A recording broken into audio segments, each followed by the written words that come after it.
Their hardline military commander sees no need for a referendum and no room for compromise with Indonesia.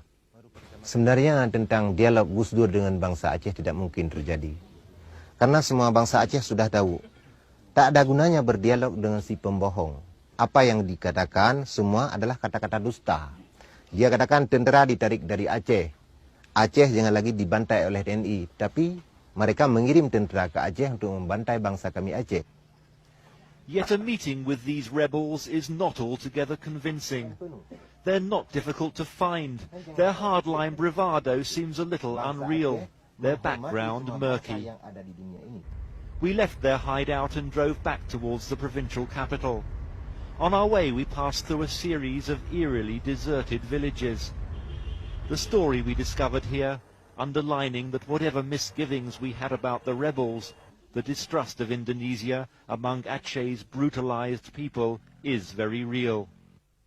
The only person we could find was the ailing and incoherent head of one village.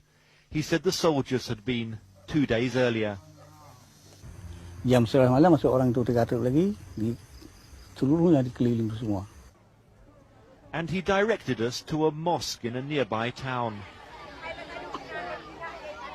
Packed into the grounds of that mosque was the terrified population of 8 villages, some 5,000 people, huddled under flimsy canvas shelters. They told us how the army had swept through their village looking for rebels. They'd rounded up young men, pulling them out of their homes and out of the village mosque.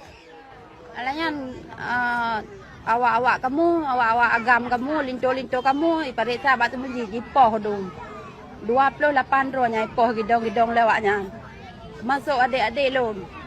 Ipoh kai bali ibu awaknya, ibu tamu ibu comoto, bali ibu awaknya comoto, iba ngai dadah awak kamu.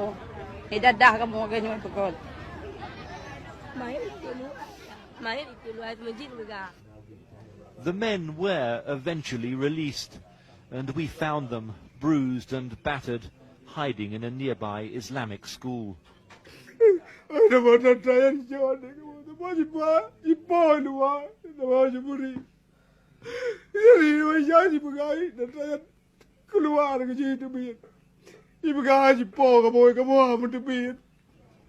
They were perhaps lucky to escape with only cuts and bruises. An estimated 4,000 Achenese have died at the hands of the military over the past decade. Many villagers in this region have been forced to flee their homes in recent weeks. This at a time when a reformist government in Jakarta is promising justice, and the army is supposedly confined to barracks. No wonder there's so little trust. Most people here are too afraid to leave the camp. They prefer to remain and endure some pretty awful conditions than return to their village and risk further abuse at the hands of the Indonesian military.